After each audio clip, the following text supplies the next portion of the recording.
Capítulo 32. Una oleada de sospecha.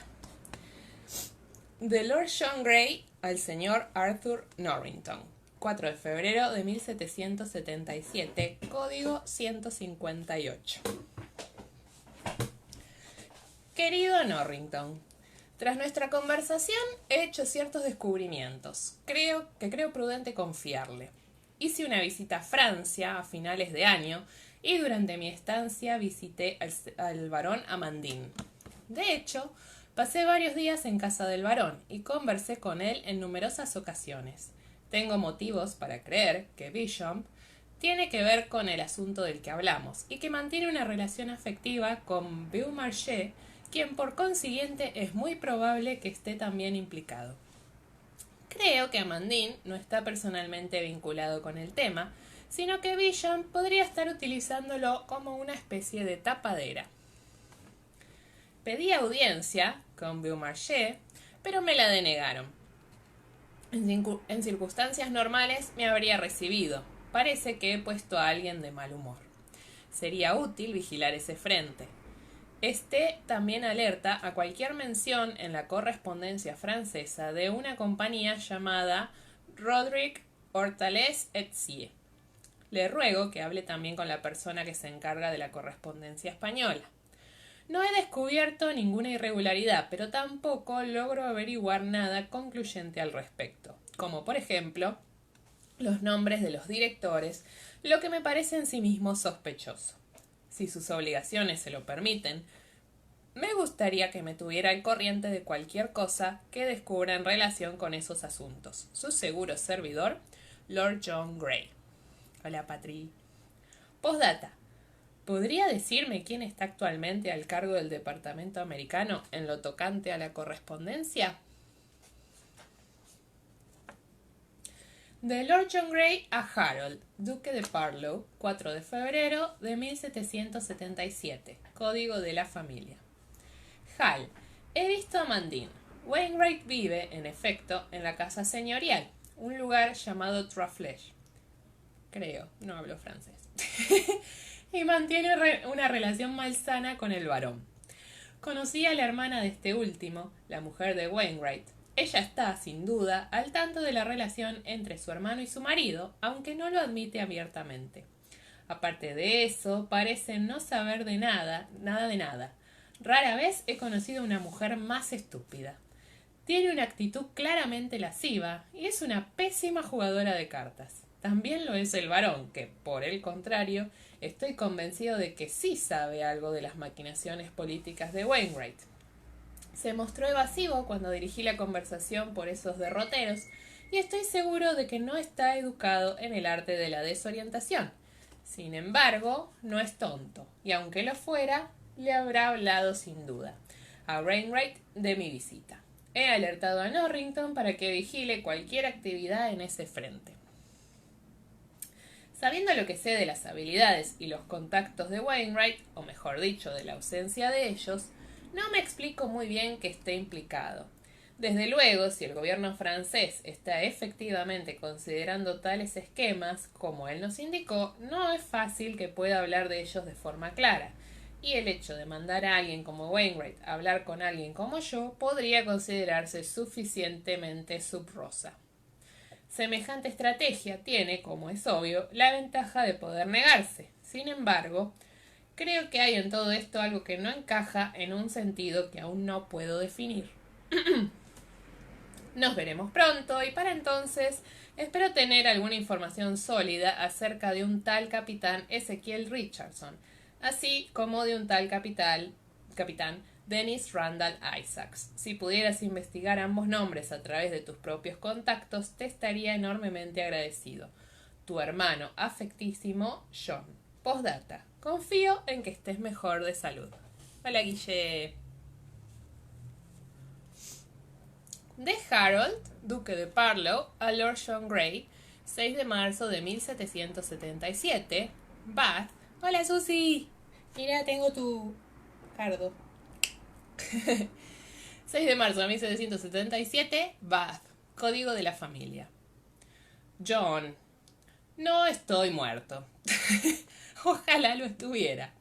Bud es absolutamente espantoso. Todos los días me envuelven en una lona y me transportan como si fuera un paquete para sumergirme en un agua hirviendo que huele a huevos podridos. Luego me sacan y me obligan a beberla. Pero Minnie dice que pedirá el divorcio en la Cámara de los Lores, alegando demencia provocada por actos inmorales si no me someto. Dudo que lo hiciera, pero aquí estoy. Dennis Randall Isaacs es hijo de una inglesa llamada Mary Hawkins y de un oficial británico, un tal Jonathan Wolverton Randall, capitán de dragones, fallecido, caído en Culloden. La madre aún vive y está casada con un judío de nombre Robert Isaacs, un comerciante de Bristol. Este último también vive y es propietario de la mitad de un almacén de Brest. Dennis es uno de tus malditos políticos. Tiene vínculos con Germaine, pero no puedo profundizar más sin que resulte demasiado obvio para tu gusto. No puedo averiguar nada en este maldito Bath. No sé gran cosa de Richardson, pero haré averiguaciones directamente. He escrito a ciertas personas en América. Sí, soy discreto, gracias. Y ellos también. John Burgoyne está aquí, curándose, eufórico, pues Germaine ha aprobado su plan de invadir desde Canadá. Le he hablado de William, dado que habla bien francés y alemán, y que Burgoyne va a llevar consigo a unos cuantos hombres de Brunswick. No obstante, dile a Willy que se ande con cuidado. Burgoyne parece pensar que va a ser comandante en jefe del ejército en América, una idea que me imagino que supondrá una sorpresa considerable tanto para Guy Carleton como para Dick Howe. Traflesh, 3 flechas. ¿Quién es la tercera? Londres, 26 de marzo de 1777. Sociedad para la apreciación del filete inglés. Club para caballeros. ¿Quién es la tercera?, repetía Gray lleno de asombro mirando la nota que acababa de abrir. ¿La tercera qué? Harry Quarry le tendió su capa empapada al camarero y se dejó caer a plomo en la silla que se encontraba junto a la de Gray, suspirando de alivio al tiempo que aproximaba las manos al fuego. Por el amor de Dios, estoy hecho un témpano. ¿Te vas a Southampton así? Con una mano enorme, pálida por el frío, señaló a la ventana que mostraba la desoladora imagen de una aguanieve helada que el viento proyectaba casi en horizontal. No hasta mañana. Para entonces tal vez haya cesado. Harry miró la ventana con profundo recelo y negó con la cabeza. Ni lo sueñes. ¡Camarero! El señor Bodley iba ya en su dirección, tambaleándose bajo el peso de una bandeja de té cargada de costrada, bizcocho, confitura de fresas, mermelada, molletes calientes con mantequilla en un cesto cubierto con un paño blanco, bollos, nata cuajada, galletas de almendra, tostadas con sardinas, un pequeño puchero de alubias cocidas en salsa de tomate con bacon y cebolla, una fuente de lonchas de jamón con pepinillos, una botella de coñac con 2 copas y tal vez, por si acaso, una tetera humeante con 2 tazas de porcelana y sus correspondientes platos. ¡Ah!, exclamó Harry con expresión más feliz. Veo que me estabas esperando. Gray sonrió. Si no estaba de campaña cumpliendo alguna misión en un lugar lejano, Harry Quarry entraba invariablemente en el Beefsteak todos los miércoles a las 4:30. Pensé que necesitarías apoyo. Estando Hal en la lista de enfermos, Harry era uno de los 2 coroneles de regimiento, a diferencia de Hal, que era coronel del regimiento del suyo propio. No todos los coroneles tomaban parte activa en las operaciones de sus regimientos, pero Hal sí lo hacía. Puñetero farsante, dijo Harry estirándose para coger el coñac. ¿Cómo está? Tal como es él, a juzgar por sus cartas. Gray le tendió la carta doblada que el otro leyó con una sonrisa cada vez mayor. Sí, Minnie lo tendrá bien metido en cintura. Dejó la carta señalándola con la cabeza al tiempo que alzaba su copa. ¿Quién es Richardson y por qué te interesa? Ezequiel Richardson, capitán de lanceros, pero destinado a tareas de inteligencia. Ah, uno de los chicos de inteligencia, ¿eh? ¿Uno de nuestros chicos de la Cámara Negra? Quarry arrugó la nariz, aunque no estaba claro si lo hacía como respuesta al concepto de los chicos de inteligencia o por la presencia de un plato de rábano picante rallado con acompañamiento de las sardinas. No, no lo conozco mucho personalmente, admitió Gray, y sintió esa punzada de profunda intranquilidad que lo había estado asaltando con creciente frecuencia desde hacía una semana, después de recibir la carta que William le había escrito desde Quebec. Me lo presentó Sir George, que conocía a su padre, pero no hablamos mucho en aquella ocasión. Me habían contado algunas cosas en su favor, de manera discreta. Dado que ese es, supongo, el único modo en que uno quiere saber algo sobre alguien que trabaja en ese campo. Harry tomó una bocanada de aire tremenda con la boca abierta y, a juzgar por el ruido, la aspiró hasta los senos paranasales. Tosió un par de veces, se le llenaron los ojos de lágrimas y sacudió la cabeza admirado. «Rábano picante fresco», exclamó con voz ronca y tomó otra gran cucharada. «Muy... fresco». «Mucho. Bueno, volví a verlo en Carolina del Norte. Hablamos un poco más y me pidió permiso para hacerle a William una propuesta en relación con el espionaje». Harry se detuvo con una tostada cargada de sardinas a medio camino de la boca. «¿No irás a decirme que dejaste que metiera a Willy en un lío?» «Por supuesto, no era esa mi intención», respondió Gray, molesto. «Tenía motivos para creer que la sugerencia sería buena para Willy. De entrada iba a sacarlo de Carolina del Norte y pasaría a formar parte del Estado Mayor de Howe». Quirrell asintió, masticando con cuidado, y tragó la comida con fuerza. «Sí, vale. ¿Pero ahora tienes dudas?» «Sí.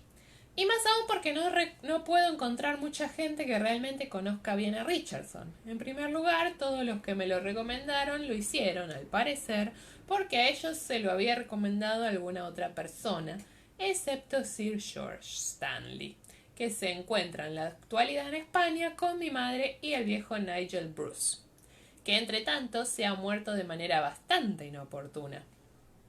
«Qué desconsiderado». «Sí. Me imagino que si tuviera tiempo conseguiría más información, pero no lo tengo. Dottie y yo embarcamos pasado mañana, si el clima lo permite», añadió mirando a la ventana. «Y ahí es donde entro yo», observó Harry sin animosidad. «¿Qué debo hacer con la información que reúna? ¿Contársela a Hal o mandártela a ti?» «Contársela a Hal», contestó Gray con suspiro. «Sabe Dios cómo funcionará el correo incluso con la sede del Congreso en Filadelfia. Si algo parece urgente, Hal puede acelerar las cosas aquí con mucha mayor facilidad que yo allí». Quirrell asintió y volvió a llenarle la copa a Gray. «No comes», observó. «He almorzado tarde». Muy tarde, de hecho aún no había comido. Cogió un bollo y lo untó con desgana de mermelada. «¿Y Dennis, cómo se llame?», inquirió Quirrell dándole un capirotazo a la carta con un tenedor para encurtidos. «¿Debo preguntar por él también?» «Desde luego, aunque podemos hacer más progresos por lo que a él respecta en el lado americano del asunto. Ahí es, por lo menos, donde lo vieron por última vez». Cogió un pedazo de bollo y observó que había alcanzado ese delicado equilibrio entre el punto en que un bollo se desmiga y aquel en que recuerda al cemento a medio fraguar, que es el ideal, y sintió que le volvía cierta sensación de apetito. Se preguntó si debía poner a Harry sobre la pista del judío rico que tenía el almacén de Brest, pero decidió que no. La cuestión de las conexiones francesas era más que delicada, y aunque Harry era meticuloso, no era sutil.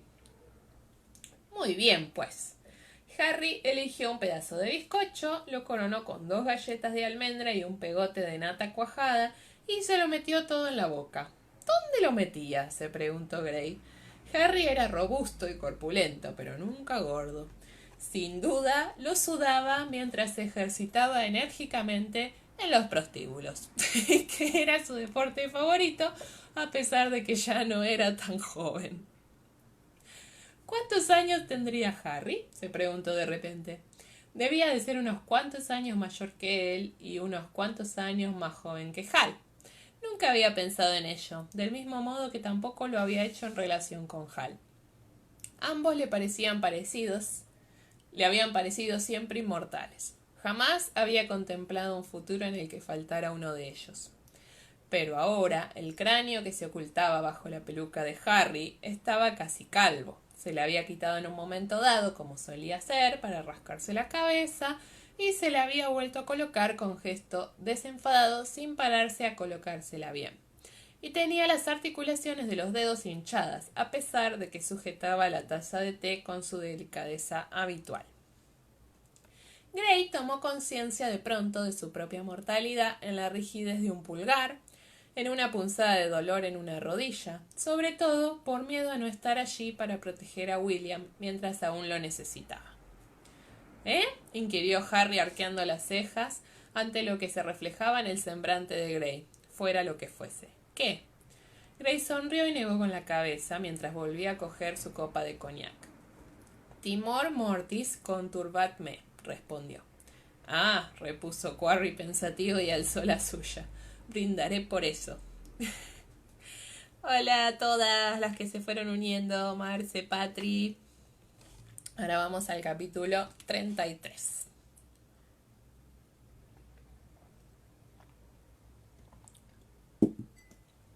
La cosa se complica. 28 de febrero de 1777, Londres. Del general John Burgoyne a Sir George Sherman.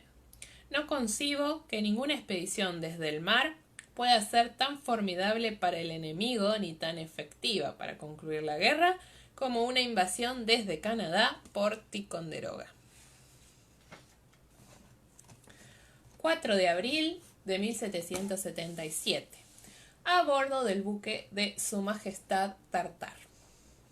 Le había dicho a Dotty que el Tartar era solo una fragata de 28 cañones y que, por tanto, tenía que ser comedida al hacer las maletas. No obstante, se quedó sorprendido al ver el único baúl, uno grande, claro, las 2 bolsas de viaje y la bolsa de labor que constituían su equipaje. ¿Qué? ¿Ni un solo manto de flores?, bromeó Gray. William no te va a reconocer. Tonterías, replicó ella, con el talento de su padre para decir las cosas claras en pocas palabras, pero esbozó una sonrisa.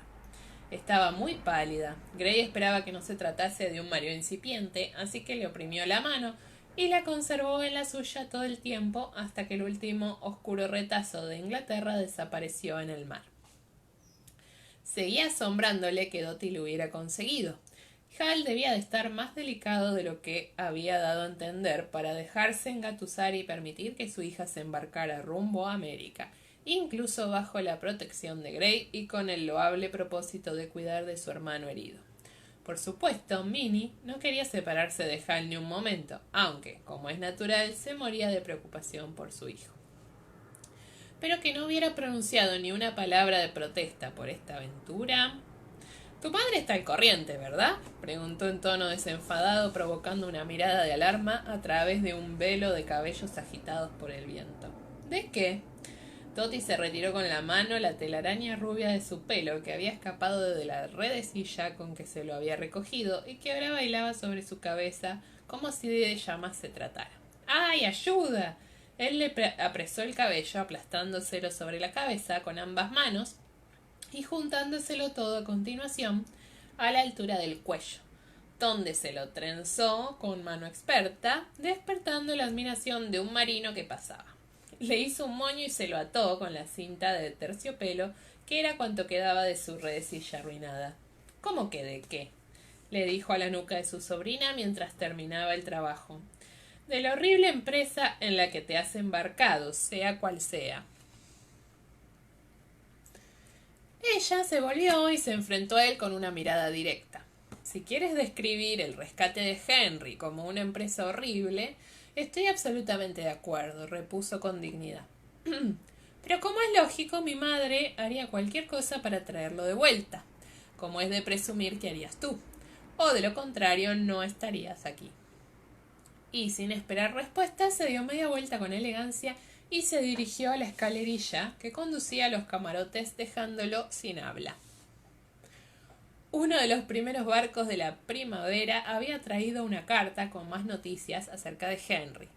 Aún vivía, gracias a Dios, pero había resultado gravemente herido. Había recibido un disparo en el abdomen y en consecuencia había estado muy mal durante el crudo invierno. Sin embargo, había sobrevivido y lo habían trasladado a Filadelfia con otros prisioneros británicos.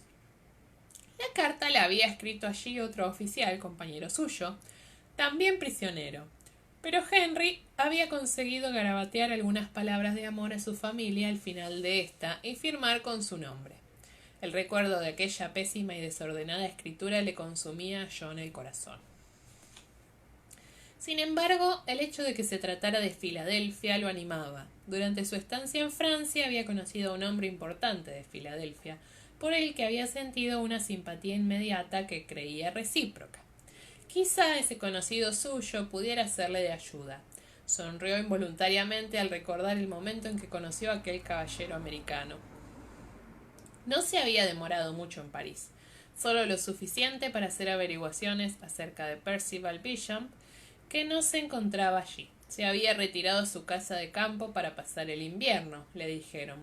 La finca principal de la familia Beauchamp, un lugar llamado Trois Flèches, cerca de Compiègne. De modo que se había comprado un sombrero forrado de piel y un par de botas de marinero, se había envuelto bien en el más cálido de sus abrigos, había alquilado un caballo y se había puesto resueltamente en camino entre los dientes de un vendaval atronador. Como había llegado cubierto de barro y helado, lo habían recibido con recelo, pero la calidad de su vestimenta y su título le habían granjeado en la entrada y lo habían conducido a un salón bien amueblado, con una hoguera excelente, gracias a Dios, para que esperara a que el varón tuviera a bien recibirlo. Se había forjado una idea del barón Amandine a partir de las observaciones de Percy, aunque pensaba que este último probablemente le había estado tomando el pelo. También sabía lo inútil que era hacer especulaciones antes de observar, pero no hacer uso de la imaginación no era propio del ser humano. En términos de imaginación, había logrado no pensar en Percy durante los últimos... eran 18 años, 19... Pero una vez tuvo claro que pensar en él era una necesidad tanto profesional como personal, se quedó sorprendido y desconcertado al mismo tiempo al descubrir las muchas cosas que recordaba. Dado que sabía lo que le gustaba a Percy, en consecuencia, había elaborado una imagen mental de Amandine. La realidad era distinta.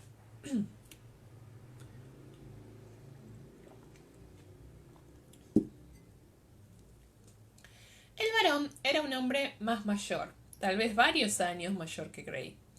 Bajo y bastante rechoncho, con un rostro campechano y agradable, bien vestido, pero sin ostentación.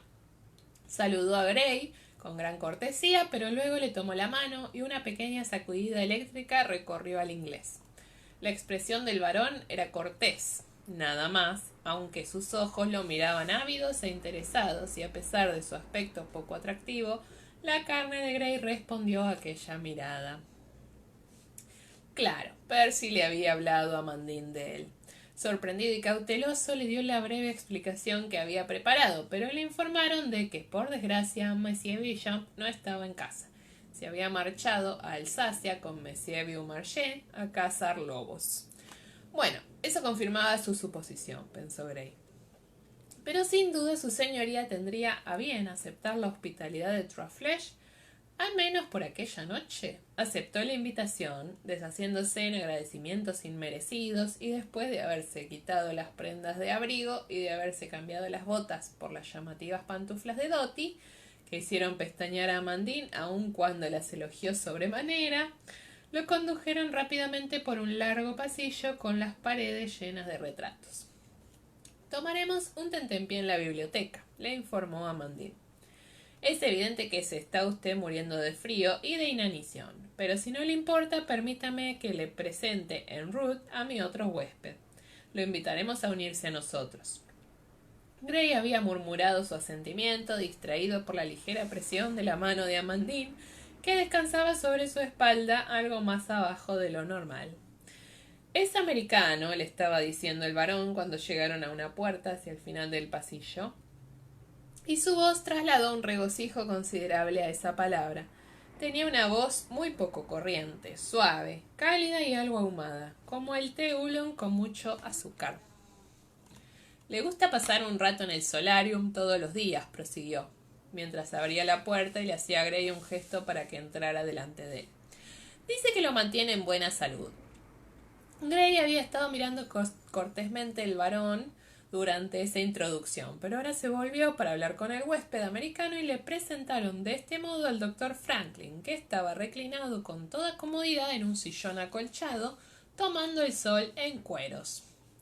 Durante la conversación que siguió, que todas las partes mantuvieron con el mayor aplomo, se enteró de que el doctor Franklin tenía la invariable costumbre de tomar un baño de aire todos los días, siempre que fuera posible, pues la piel respiraba tanto como los pulmones, absorbiendo aire y liberando impurezas. Por ello, la capacidad del cuerpo de defenderse de las infecciones se veía muy mermada si la piel permanecía día y noche sofocada en ropa insalubre. Mientras se hacían las presentaciones y conversaban, Gray era plenamente consciente tanto de que los ojos de Amandine estaban fijos en él, especulativos y divertidos, como de la abrumadora sensación que le producía el contacto de su propia ropa insalubre sobre su sin duda alguna sofocada piel. Era una sensación rara conocer a un extraño y saber que éste conocía ya tu mayor secreto, un secreto que de hecho, si Percy no mentía y Gray no creía que mintiese, ambos compartían. Le producía una sensación de vértigo y de peligro, como si se hallara suspendido sobre un profundo precipicio. Pero también lo excitaba, y de qué manera. Y eso lo alarmaba muchísimo. El americano ahora le hablaba de modo muy ameno de una formación geológica poco usual que había visto durante su viaje desde París. ¿La había visto su señoría? Era un hombre mayor, por lo que su cuerpo, aunque estaba en buenas condiciones, a excepción de algunas áreas de eczema violáceo en las extremidades inferiores, no era un objeto de consideración sexual. Gray, sin embargo, tenía la carne prieta sobre los huesos y no le llegaba sangre suficiente a la cabeza. Sentía sobre él los ojos de Amandine, considerándolo sin disimulo, y recordó con toda claridad la conversación que había mantenido con Percy acerca de su mujer y su cuñado el varón.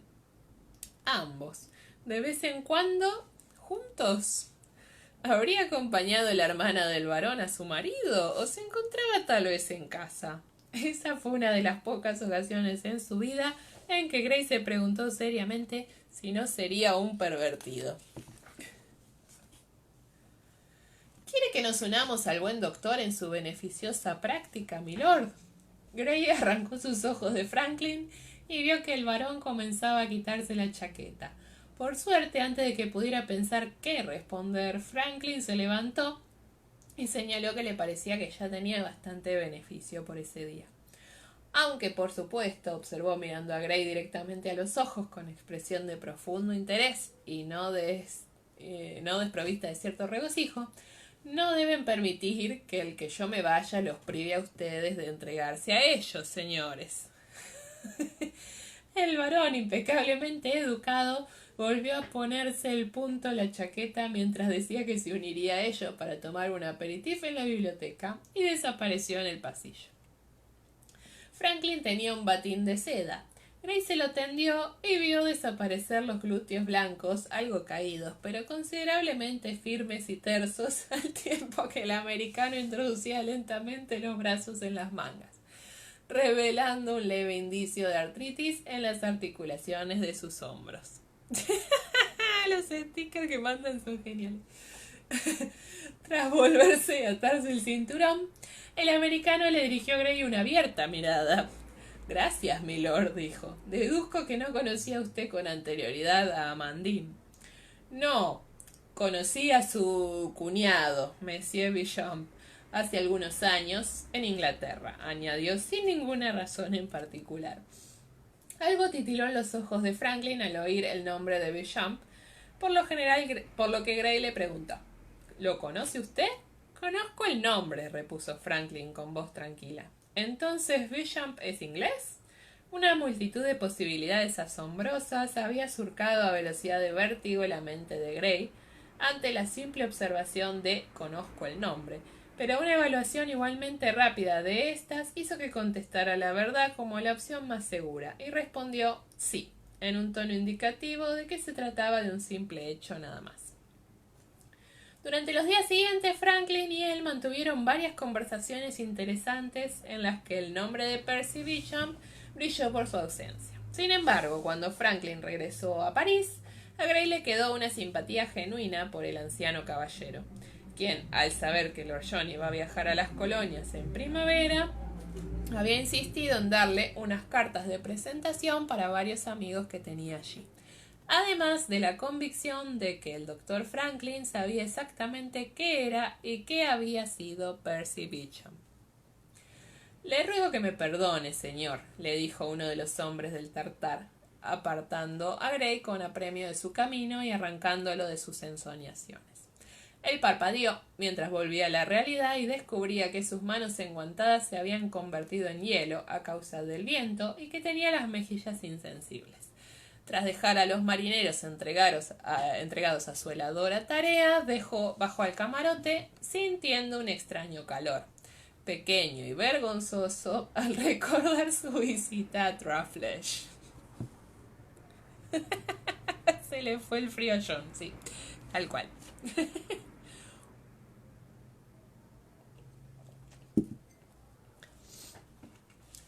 3 de mayo de 1777, Nueva York.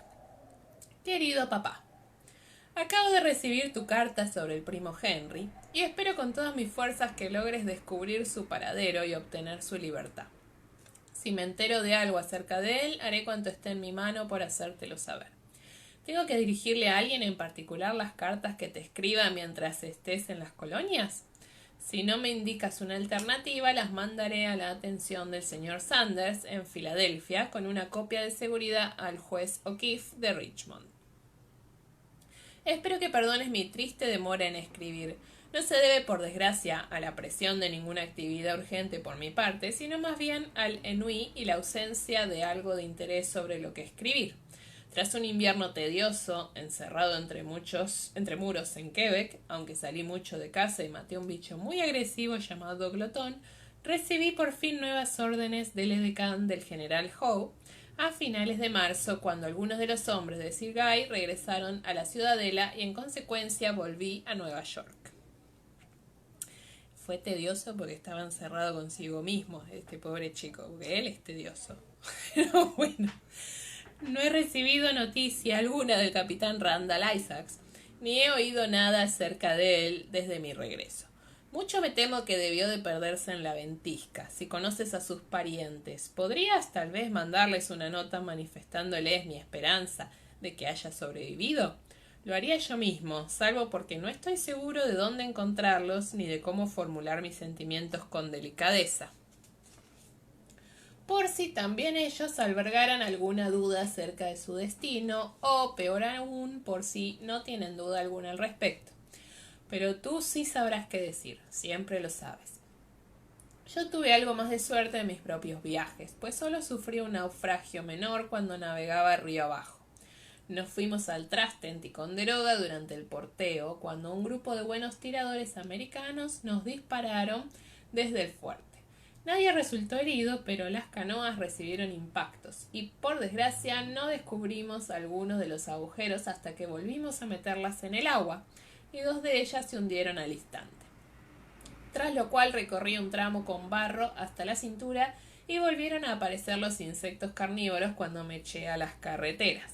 Sin embargo, desde que regresé he hecho muy pocas cosas de interés, aunque hay constantes rumores de que tal vez las hagamos.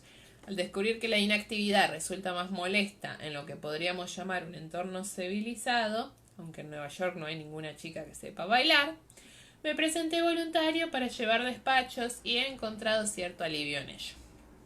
Ayer, no obstante, recibí orden de volver a Canadá para unirme al Estado Mayor del general Burgoyne. ¿Detecto tu sutil mano italiana en esto, papá? Si es así, gracias. También he vuelto a ver al capitán Richardson.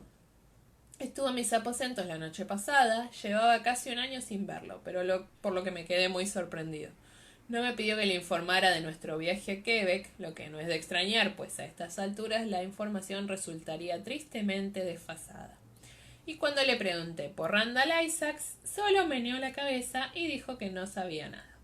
Se había enterado de que yo tenía un mandado para llevar despachos especiales a Virginia antes de partir para Canadá, y aunque por supuesto nada debía retrasarme en ese mandado, había pensado pedirme si podía hacerle un pequeño favor en mi viaje de vuelta hacia el norte. Con cierta cautela, a consecuencia de mi larga estancia en las glaciales tierras del norte, le pregunté de qué se trataba y me respondió que solo había que entregar un mensaje cifrado a un grupo de caballeros lealistas en Virginia. Algo que a mí me resultaría sencillo, dado que estaba familiarizado con el terreno. Me aseguró que el trabajo no me retrasaría más de 1 o 2 días. Le dije que lo haría, pero más porque me gustaría ver algunas zonas de Virginia que recuerdo con agrado, que porque me agradé la idea de hacerle un favor al capitán Richardson. No me fío mucho de él. Qué despierto el chico. Que tengas buena suerte en tus viajes, papá, y por favor dale todo mi amor a mi preciosa Dottie, a quien tengo muchas ganas de ver. Dile que he matado 42 armiños en Canadá y pueden hacerle un abrigo con las pieles. Tu afectísimo reprobó, William.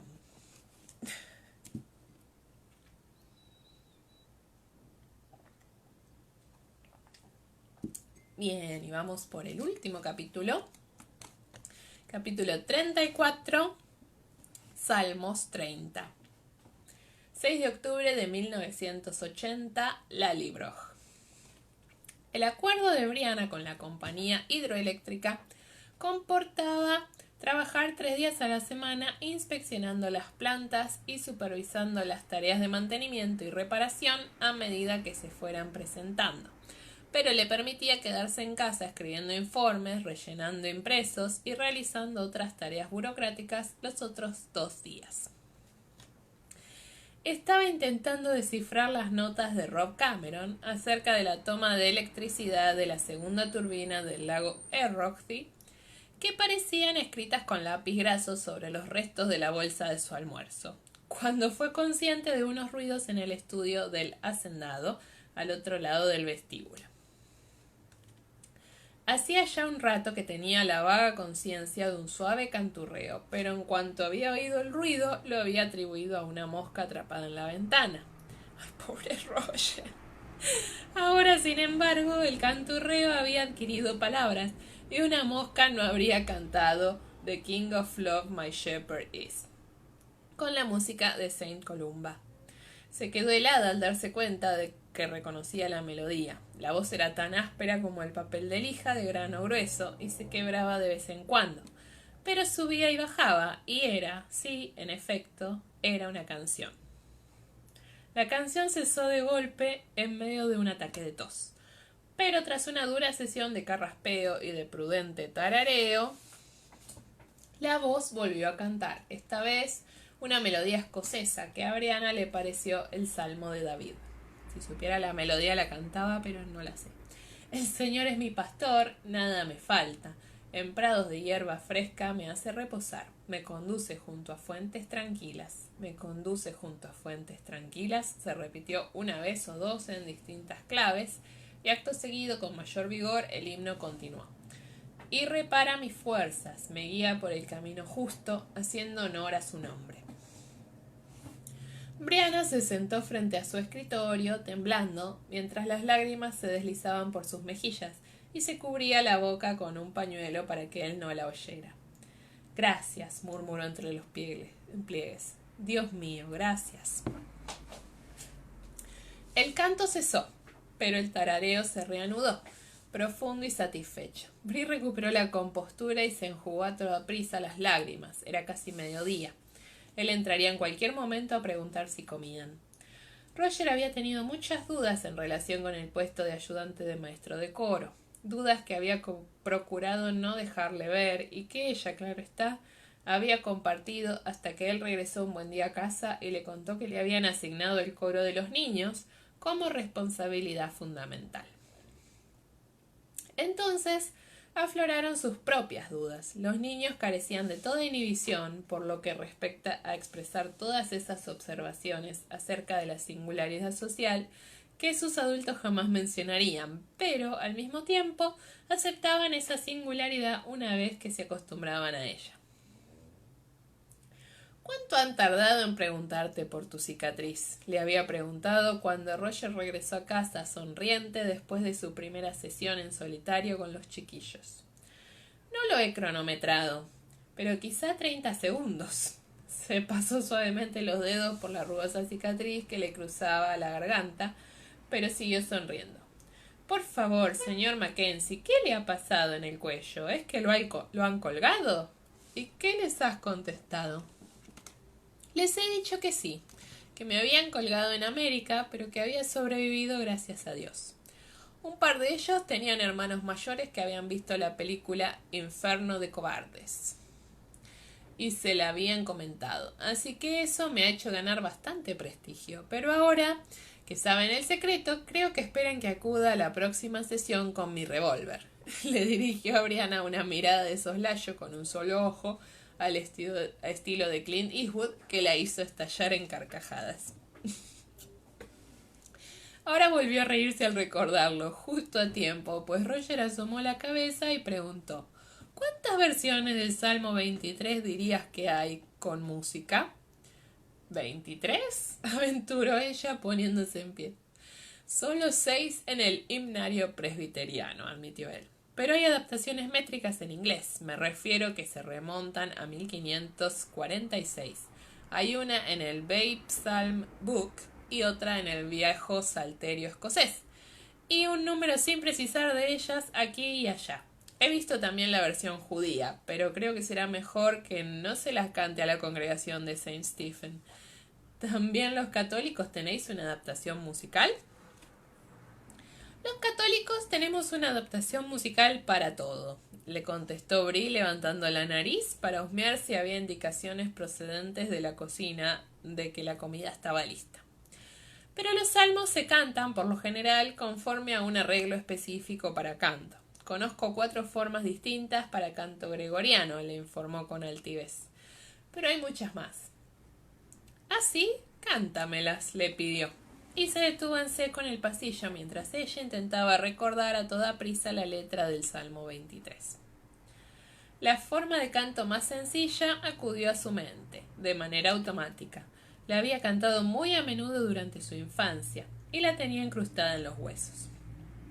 Es muy bonito, declaró Roger, apreciativo, cuando ella hubo terminado. ¿La cantarás conmigo un par de veces más tarde? Me gustaría cantársela a los niños, solo para que la oigan. Creo que podrían cantar canto gregoriano realmente bien. La puerta de la cocina se abrió de golpe y Mandy salió corriendo con el señor Polly, una criatura de peluche que había iniciado su vida como una especie de pájaro, pero que ahora parecía una manoseada tela de toalla con alas, fuertemente agarrado. «Sopa, mamá», gritó. «Ven a comer sopa». Y comieron sopa de pollo con fideos Campbell de lata y bocadillos de queso y encurtidos para acabar de llenar el estómago. Annie MacDonald no era una buena cocinera, pero todo lo que preparaba se podía comer, lo que era mucho decir, pensó Brianna, mientras recordaba otras comidas tomadas alrededor de hogueras casi extintas, en lo alto de montañas empapadas o sacadas en pedacitos como ofrendas chamuscadas de una chimenea llena de cenizas. Lanzó una mirada de profundo afecto a la encimera de gas Aga que hacía que la cocina fuera el lugar más acogedor de la casa. «Cántame, papi». Los dientes cubiertos de queso de Mandy y su boca rodeada de mostaza le dirigieron a Roger una sonrisa suplicante. Roger se atragantó con una miga y se aclaró la garganta. ¿Sí? ¿Qué quieres que te cante? «Desdatones ciegos». Muy bien, pero tienes que cantar conmigo para que no me pierda. Sonrió a Mandy y marcó suavemente el ritmo golpeando la mesa con el mango de su cuchara. «3 ratones ciegos», cantó y apuntó con el mango a Mandy, que tomó una heroica bocanada de aire y repitió como un eco: «3 ratones ciegos», a pleno pulmón, pero con un ritmo perfecto. Roger miró a Bree, arqueando las cejas, y continuó cantando, siempre a dos voces. Tras 5 o 6 conmovedoras repeticiones, Mandy se cansó de cantar y con un breve pendona se levantó de la mesa y salió pitando como un abejorro en vuelo rasante, haciendo una carambola contra el marco de la puerta al abandonar la cocina. Bueno, está claro que tiene un buen sentido del ritmo, terció Roger con una mueca al oír el golpe en el pasillo. Aunque no tenga buena coordinación, pero pasará cierto tiempo antes de que sepamos si tiene buen oído. Tu padre tenía un gran sentido del ritmo, pero no podía llegar 2 veces seguidas a la misma nota. Eso me ha recordado un poco lo que solías hacer en el cerro, observó ella en un impulso. Cantar un verso de un salmo y hacer que la gente cantara la respuesta. La expresión del rostro de Roger cambió levemente ante la mención de aquella época. Por aquel entonces acababa de darse cuenta de su vocación y la certidumbre lo había transformado. Brianna nunca lo había visto tan feliz ni antes ni desde entonces, y el corazón le dio un vuelco al ver aquel destello de añoranza en sus ojos. Aún así, Roger sonrió y extendiendo un dedo cubierto con una servilleta de papel, le limpió una mancha de mostaza que tenía junto a la boca. Eso está anticuado, manifestó. Aunque en la iglesia escocesa, en las islas y tal vez en las zonas más remotas del Gaeltacht, siguen haciéndolo así. Me refiero a cantar alternativamente los versos. Sin embargo, los presbiterianos estadounidenses no lo hacen. ¿Ah, no? Se considera correcto cantar sin dividir el salmo verso a verso, citó. La práctica de leer los salmos verso a verso se introdujo en tiempos de ignorancia, cuando muchos miembros de la congregación no sabían leer. Por tanto, se recomienda abandonarla siempre que sea conveniente. Es de la Constitución de la Iglesia Presbiteriana de Estados Unidos.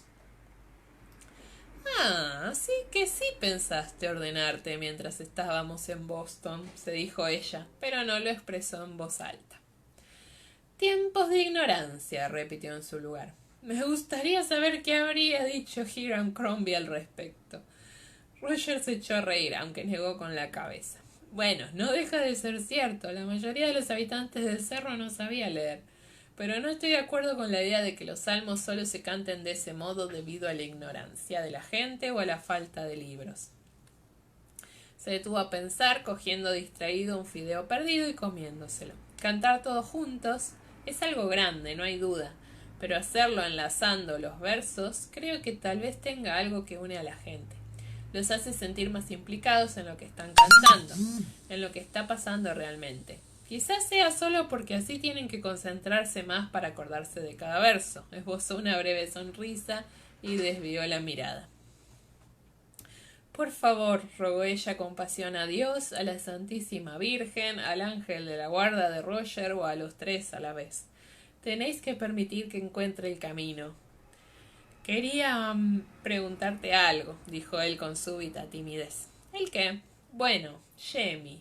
Él sí sabe cantar. ¿Te importaría?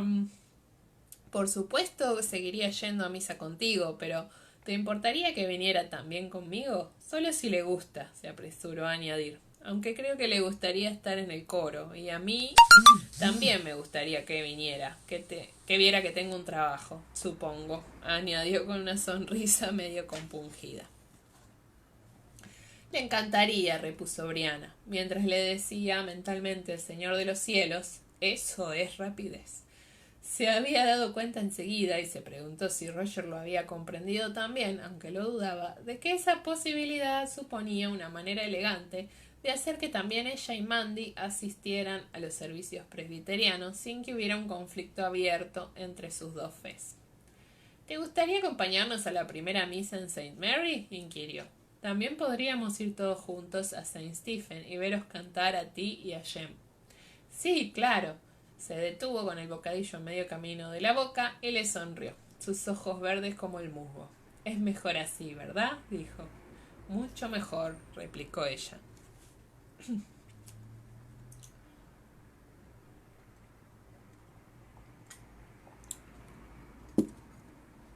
Esa misma tarde, algo después, Roger la llamó al estudio. Había un mapa de Escocia extendido sobre su escritorio junto al cuaderno abierto, en el que estaba compilando lo que habían dado en llamar, con un sentido del humor que apenas si compensaba la aversión que sentían incluso a hablar de ello, la guía del trotamundos, por el programa cómico de la radio de la BBC. Disculpa que te interrumpa, le dijo, pero he pensado que sería mejor que lo hiciéramos antes de que Jen regrese a casa. Si vas a volver al lago Errockty mañana, apoyó la punta del lápiz sobre la manchita azul con el nombre L. Errockty, tal vez podrías ver dónde se encuentra exactamente el túnel si no estás muy segura de dónde está situado. O si no estás. Brianna tragó saliva mientras sentía que los restos de su bocadillo de queso se removían de manera desagradable con el recuerdo de aquel túnel oscuro, del balanceo del trenecito, del paso a través de aquello. No lo sé, pero tengo algo mejor. Espera. Se dirigió a su despacho y regresó con la carpeta de especificaciones del lago Errockty. Aquí están los dibujos utilizados para la construcción del túnel, explicó, abriendo rápidamente la carpeta y dejándola sobre el escritorio. También tengo las copias de los planos, pero están en la oficina principal. No, esto es estupendo, le aseguró él, examinando al detalle el dibujo. Solo quería la orientación del túnel respecto de la presa. Levantó la vista y la miró. A propósito, ¿la has recorrido entera? No, respondió ella despacio. Solo el lado este de la zona de servicio, pero no creo... Quiero decir, mira, puso un dedo sobre el dibujo. Me topé con ello en algún lugar en medio del túnel, y el túnel está casi alineado con la presa. Si sigue una línea... ¿Crees que esto es así?, añadió mirándolo con curiosidad. Él se encogió de hombros. Es un punto de partida, aunque me imagino que los ingenieros tendréis una palabra que suene mejor que suposición. Hipótesis de trabajo, contestó ella con sequedad. Bueno, si en efecto sigue una línea, en lugar de existir en puntos aleatorios, quizá lo habría sentido en la presa misma, de haber estado allí. Pero podría volver y comprobarlo. Incluso ella podía oír la renuencia en su propia voz. Él la oyó, desde luego, y le pasó suavemente la mano por la espalda para tranquilizarla. No, lo haré yo. ¿Qué? Lo haré yo, repitió con suavidad. Veremos si también yo lo siento. No, Brianna se enderezó de golpe. No puedes, tú no. Quiero decir, y si pasa algo, no puedes asumir un riesgo semejante. Roger la miró pensativo por unos instantes y asintió. Sí, supongo que algún riesgo hay, pero pequeño. Cuando era joven recorrí las Highlands de cabo a rabo, ¿sabes? Y alguna vez sentí que algo extraño pasaba a través de mí. También la mayoría de la gente que vive aquí lo ha sentido, añadió con una sonrisa. Pero lo extraño forma parte del lugar, ¿no te parece? Sí, contestó ella con un leve escalofrío al pensar en caballos acuáticos, banshees y el Nukeelavi. Pero tú sabes de qué tipo de cosa extraña se trata, y sabes muy bien que puede matarte, Roger. A ti no te mató, señaló él. No nos mató en Ocracoke. Hablaba a la ligera, pero ella percibió la sombra de aquel viaje en su rostro mientras lo hacía. No les había matado, pero habían estado a un tris. No, pero... Lo miró y por un intenso y desgarrador instante experimentó a la vez la sensación de su cuerpo largo y cálido junto a ella en la cama, el sonido de su voz profunda y áspera y el frío silencio de su ausencia. No, repitió. Y dejó bien claro por el tono de su voz que estaba dispuesta a ser tan testaruda como fuera preciso. Él lo percibió y soltó un ligero bufido. Muy bien, replicó. Entonces deja que lo señale. Comparando el dibujo y el mapa, eligió un lugar en este último que podría corresponder más o menos al centro del túnel y arqueó una ceja oscura en ademán interrogativo. Ella asintió y Roger trazó en lápiz una leve señal en forma de estrella. Había una estrella grande y bien definida, hecha con tinta negra, en el lugar donde se encontraba el círculo de monolitos de Craignadoon.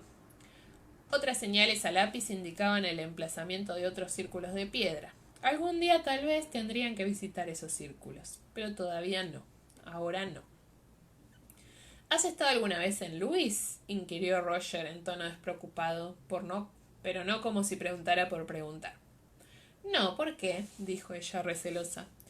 Las Hébridas occidentales forman parte del Gaeltacht, explicó.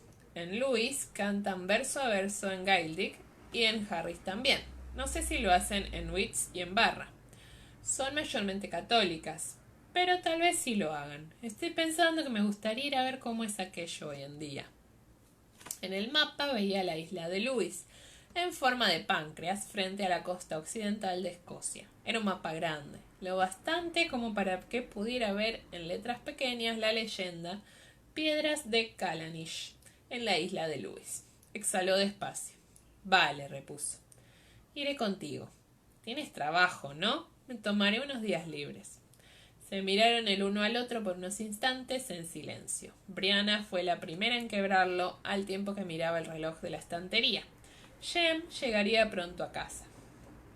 Señaló mientras se imponía la naturaleza prosaica de la vida cotidiana. Será mejor que empiece a preparar algo de cenar. Annie nos ha traído un magnífico salmón que pescó su marido. ¿Lo marino y lo hago al horno o lo prefieres a la plancha? Roger negó con la cabeza y tras ponerse en pie, comenzó a doblar el mapa para guardarlo. Hoy no estaré aquí para cenar. Es noche de logia.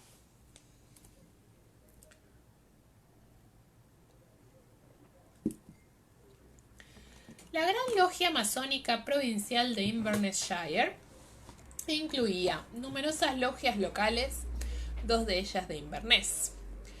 Roger había ingresado en la número 6, la vieja logia de Inverness, cuando tenía 20 y pocos años, pero llevaba 15 sin poner los pies en el edificio.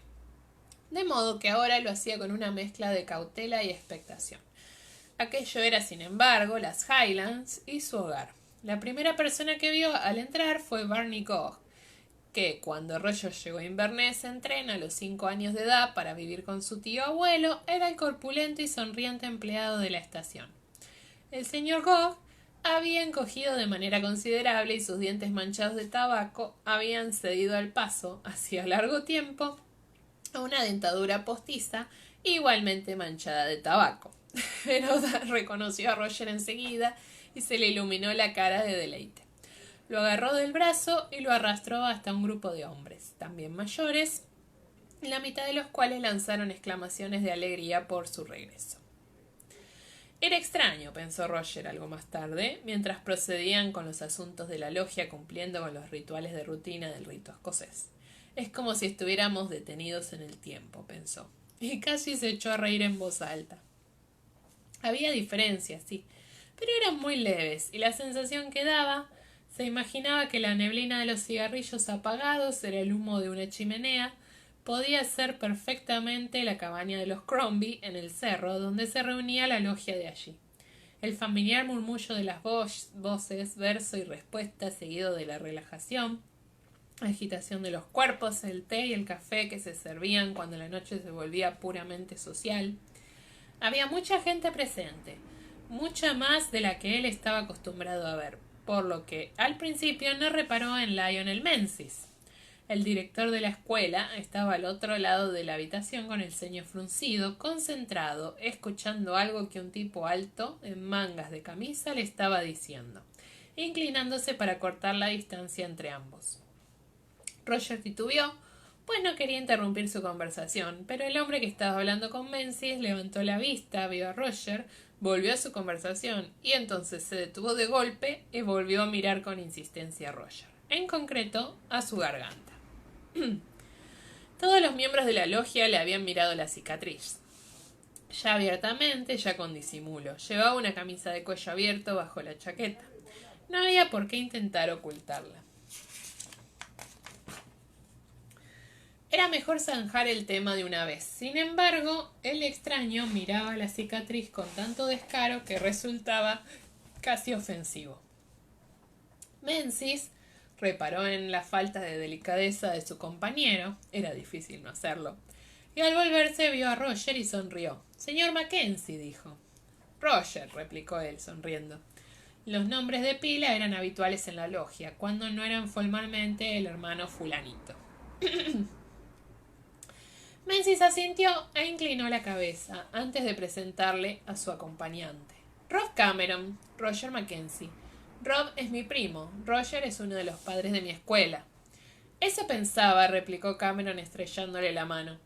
Pensaba que debía de ser usted el nuevo maestro de coro. Quiero decir, mi sobrinito está en su coro infantil. Es Bobby Hurrack.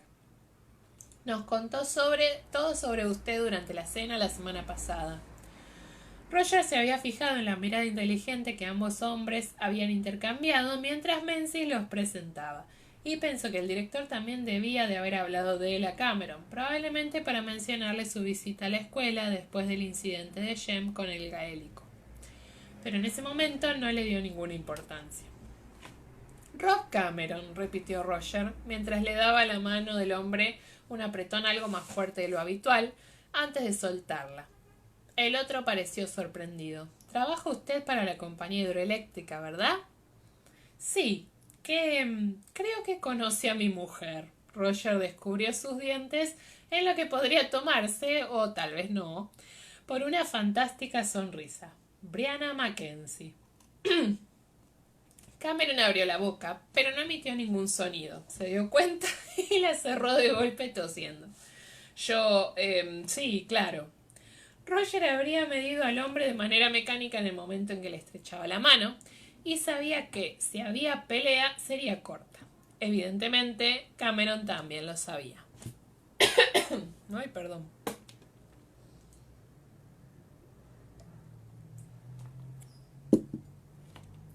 Ella me lo contó, sí.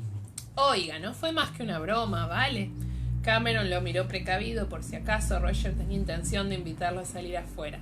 ¿Rob? Inquirió Menzies con curiosidad. ¿Qué? ¿Pero qué es esto? ¿Qué es esto? Gritó el viejo Barney, precipitándose hacia ellos. Nada de política en la logia, muchacho. Si quieres contarle tu mierda sobre la SNP al hermano Roger, id más tarde al pub. Y agarrando a Cameron por el codo, Barney lo arrastró hasta otro grupo que se encontraba al otro extremo de la sala, donde Cameron se puso de inmediato a conversar, sin más que una breve mirada a Roger. ¿La mierda es sobre la SNP? Preguntó Roger arqueando las cejas mientras miraba a Menzies. El director levantó un hombro sonriendo. Ya sabe lo que ha dicho el viejo Barney, nada de política en la logia. Era una regla masónica. En la logia no se hablaba de religión ni de política, una de las más básicas y probablemente la razón por la que la francmasonería había durado tanto, pensó Roger. No es que el Partido Nacional Escocés le importara mucho, pero sí quería saber cosas de Cameron. Jamás lo habría imaginado, dijo Roger, pero nuestro Rob está metido en política, ¿verdad? Le pido perdón, hermano Roger, manifestó Menzies. La mirada divertida no lo había abandonado, pero sí tenía un aire de disculpa. No tenía intención de revelar los asuntos de su familia, pero le hablé a mi mujer de Jem y de la señorita Glendinning, y como las mujeres son como son, y la hermana de mi esposa vive en la casa de al lado de la de Rob, él se enteró. Estaba interesado en el Gaelic, ¿sabe? Y es cierto que se deja llevar un poco por el entusiasmo. No estoy seguro de que no quería mostrarse demasiado familiar con su esposa.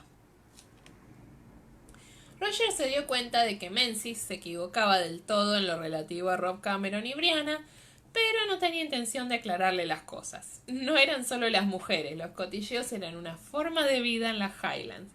Y si la broma de Rob y sus compañeros le habían gastado a Bree llegara a conocerse, podría causarle más problemas en el trabajo. Ah, replicó, buscando el modo de que Brianna dejara de ser tema de conversación. Por supuesto. El SNP está absolutamente a favor de resucitar el Gaelic, ¿no es así? ¿Cameron también lo habla? Menzies negó con la cabeza. Sus padres se contaban entre aquellos que no querían que sus hijos lo hablaran. Ahora, por supuesto, está deseoso de aprenderlo. A propósito, se interrumpió de repente al ver que Roger ladeaba la cabeza. Se me ha ocurrido una cosa después de nuestra charla del otro día. ¿Ah, sí? Simplemente me preguntaba algo. ¿Consideraría usted la posibilidad de dar una pequeña clase de cuando en cuando? Tal vez solo para el curso de Jem. Quizás una presentación para la escuela en su conjunto, si le apetece la idea. ¿Una clase? ¿Sobre qué? ¿Sobre Gaelic? Sí, ya sabe, cuestiones muy básicas, pero tal vez un par de palabras sobre su historia, quizás un fragmento de una canción. ¿Ha dicho Rob que era usted maestro de coro en St. Stephen? Ayudante, lo corrigió Roger. Por lo que respecta a cantar, no sé, pero el Gaelic sí, tal vez, pensaré en ello. Encontró a Brianna levantada, esperándolo en su estudio con una carta de la caja de sus padres en la mano, sin abrir. No tenemos que leerla esta noche, dijo tras dejarla a un lado. Se levantó y fue a darle un beso. Es solo que quería estar cerca de ellos. ¿Qué tal la logia? Rara. Los asuntos de la logia eran secretos, por supuesto, pero podía hablarle de Menzies y de Cameron, y así lo hizo. ¿Qué es el SNP?, inquirió ella frunciendo el ceño. El Partido Nacional Escocés. Se deshizo de su abrigo y se estremeció. Hacía frío y en el estudio el fuego no estaba encendido. Nació a finales de los 30, pero no empezó a funcionar de verdad hasta hace bastante poco, en 1974. 11 miembros fueron elegidos al Parlamento, lo cual es respetable. Como puedes deducir de su nombre, su objetivo es la independencia de Escocia. Respetable, repitió Brianna en tono dubitativo. Bueno, moderadamente, como cualquier partido. Tiene sus elementos lunáticos. En mi opinión, Rob Cameron es uno de ellos. Es el prototipo del gilipollas. Eso la hizo reír, y el sonido de su risa lo excitó. También el cuerpo de ella se encendió y Brianna presionó su cuerpo contra el de Roger, rodeándole los hombros con los brazos. Ese es Rob, coincidió. Menzies dice que Cameron está interesado en el gaélico. Si doy una clase, espero que no se plante en primera fila. Espera, ¿qué has dicho? ¿Ahora vas a dar clases de gaélico? Bueno, a lo mejor, ya veremos. Descubrió que era reacio a pensar mucho en la sugerencia de Menzies. Tal vez era solo porque había mencionado el hecho de cantar. Ganar una melodía para orientar a los críos era una cosa. Cantar solo en público, aunque no fueran más que colegiales, otra muy distinta. Eso puede esperar, añadió y le dio un beso. Leamos tu carta. 2 de junio de 1777. Fuerte Ticonderoga. ¿Fuerte Ticonderoga? Bri alzó la voz, llena de asombro, y le arrancó de golpe la carta de Roger de las manos. ¿Qué demonios están haciendo en el fuerte de Ticonderoga? No lo sé, pero si te calmes un momento, tal vez lo averigüemos. Ella no contestó, sino que se acercó al escritorio y se inclinó hacia adelante, apoyando el mentón en el hombro de Roger y rozándole la mejilla con los cabellos mientras miraba nerviosa el papel. Todo va bien, la tranquilizó él, volviéndose para besarla en la mejilla. Es tu madre, y está con ganas de explayarse. Por lo general no se muestra así a menos que esté contenta. Vale, tienes razón, murmuró Bri mirando la carta con el ceño fruncido. Pero el fuerte Ticonderoga.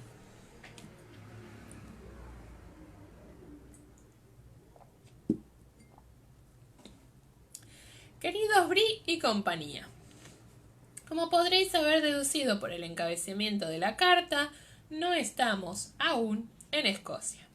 Hemos tenido algunos problemas durante nuestro viaje, a saber, la Marina Real, en la persona de un tal Capitán Stebbins, que intentó enrolar por la fuerza a tu padre y a tu primo Ian. No lo logró. B.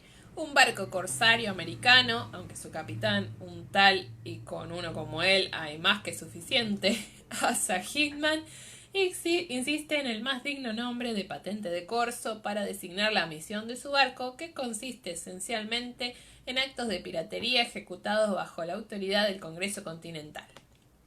C. Rolo. Y D. El caballero que te mencioné con anterioridad, llamado, eso pensaba yo, John Smith. Resultó ser un desertor de la Marina Real llamado Bill, alias Jonás, y empiezo a pensar que tienen razón, Marsden. Sin entrar en detalles de todo este sainete empapado en sangre, te informaré simplemente de que Jamie, Ian, el maldito perro y yo estamos bien por el momento.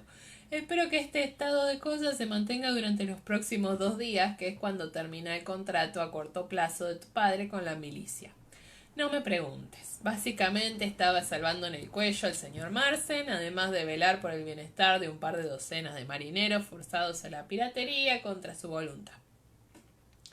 Cuando esto suceda, nos proponemos marcharnos enseguida en el primer barco que se dirija a Europa, siempre y cuando no esté capitaneado por Asa Hickman. Tal vez tengamos que viajar por tierra hasta Boston para poder hacerlo, pero así sea. Supongo que sería interesante ver cómo es Boston en estos tiempos, ahora que Back Bay es todavía agua y todo eso, quiero decir.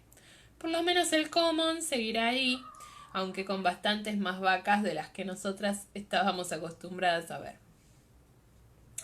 El fuerte se encuentra bajo el mando de un tal general Anthony Wayne, y tengo la incómoda sensación de haber oído a Roger mencionar a ese hombre utilizando el apodo de Loco Anthony. Espero que esa designación se refiera ahora o en el futuro a su conducta en la batalla y no a su administración. Por el momento parece racional, aunque atribulado. Que esté atribulado es algo racional, pues se espera la llegada más o menos inminente del ejército británico.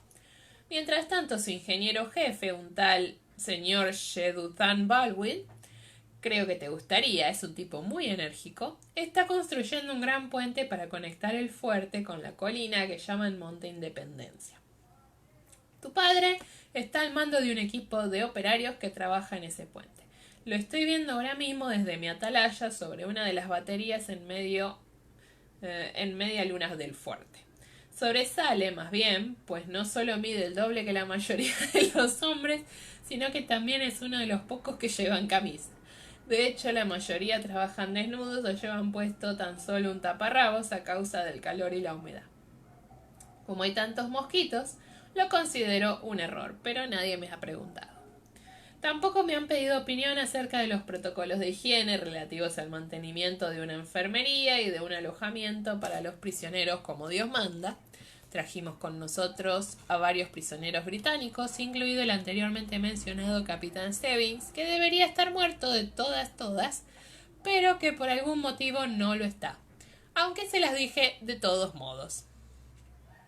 En consecuencia, me he convertido en persona non grata para el teniente Stacktoe, que cree ser médico, pero no lo es, y que por siguiente no me permite tratar a los hombres que tiene bajo sus cuidados, la mayoría de los cuales habrán muerto dentro de un mes.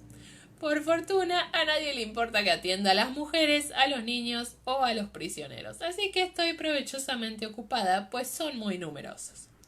Estoy segura de que Ticonderoga cambió de manos en algún momento, probablemente más de una vez, pero no tengo la más mínima idea de quién se la arrebató a quién ni cuándo.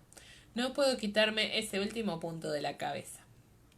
El general Wayne casi no tiene tropas regulares. Dice Jamie que el fuerte está seriamente escaso de hombres e incluso yo me doy cuenta de ello. La mitad de los dormitorios de los soldados están vacíos, aunque de cuando en cuando llega alguna compañía de la milicia desde New Hampshire o Connecticut. Ay, qué bien me salió Connecticut. Por lo general, los hombres se enrolan tan solo para 2 o 3 meses, como hicimos nosotros. Aún así, a menudo no se quedan hasta el final. Hay un éxodo constante y el general Wayne se queja en público de que se ve limitado, y cito de forma literal, a negros, indios y mujeres. Le dije que podría irle peor. Jamie dice también que al fuerte le falta la mitad de sus cañones, pues estos fueron sustraídos por un librero gordo llamado Henry Fox, que se los llevó hace 2 años, y logró, en un prodigio de persistencia e ingeniería, transportarlos hasta Boston. Al propio señor Fox tuvieron que llevarlo en carro junto con los cañones, pues pesaba más de 130 kilos. Uno de los oficiales de aquí que acompañó la expedición lo describió haciendo reír a todo el mundo, donde resultaron realmente muy útiles para deshacerse de los británicos. Algo más preocupante que lo que acabo de contarte es la existencia de una pequeña colina justo frente a nosotros, al otro lado del agua, no muy lejos. Los americanos le pusieron el nombre de Monte Desafío cuando les arrebataron Ticonderoga a los británicos en el 75. ¿Te acuerdas de Ethan Allen? Rindas en nombre del gran Jehová y del Congreso Continental. Me he enterado de que el pobre señor Allen se encuentra en la actualidad en Inglaterra, donde lo están juzgando por traición después de haberse pasado de listo intentando tomar Montreal en los mismos términos. Lo que resulta bastante oportuno, o lo sería si el fuerte pudiera poner hombres y artillería en la cima, pero no puede, y creo que no es probable que el hecho de que el Monte Desafío domine el fuerte y se encuentre a tiro de cañón de aquel de a que él le pase desapercibido al ejército británico. Y si llega, y cuando llegue aquí. Lo positivo es que estamos casi en verano, los peces saltan en el agua y si aquí hubiera algodón probablemente me llegaría a la cintura. Llueve con frecuencia y no había visto en mi vida un lugar con tanta vegetación.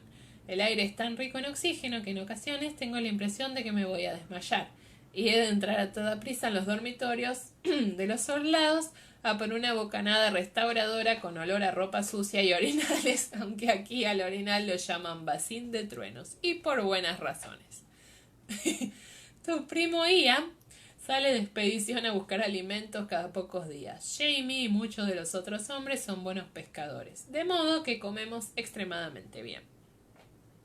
No me extenderé mucho, pues no estoy segura de cuándo o dónde pondré mandar esta carta a través de una o más de las vías de Jamie.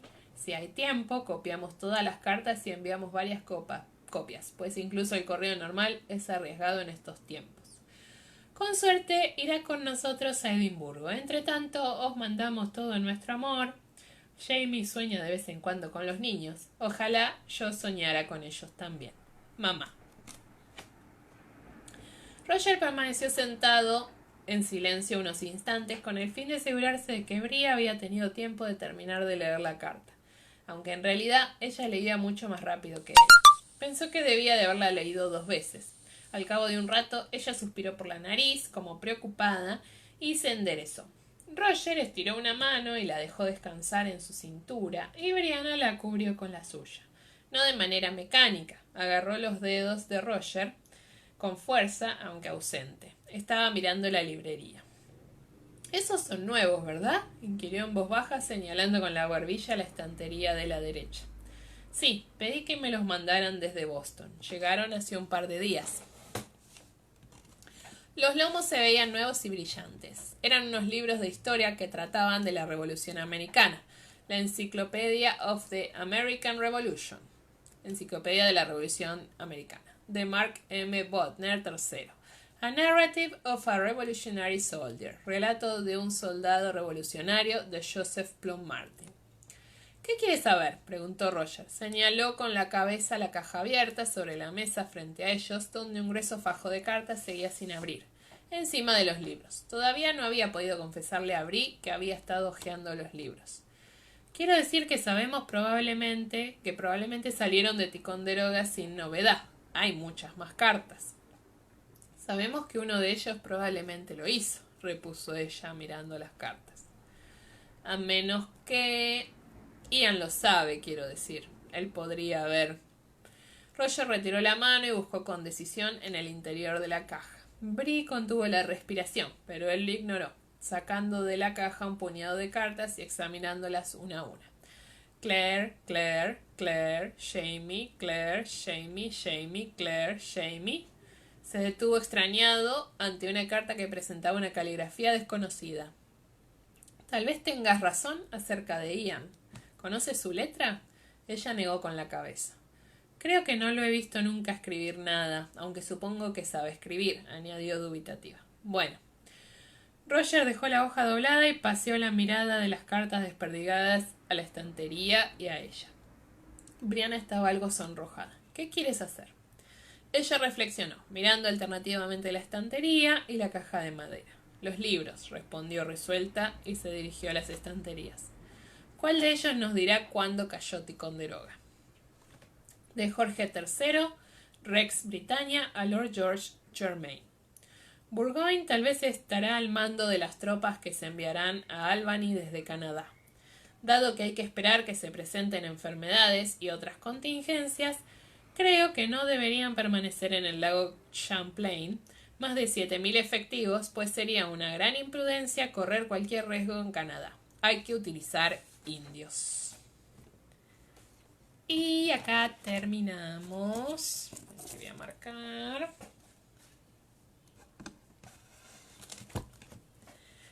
Bueno, espero que les haya gustado.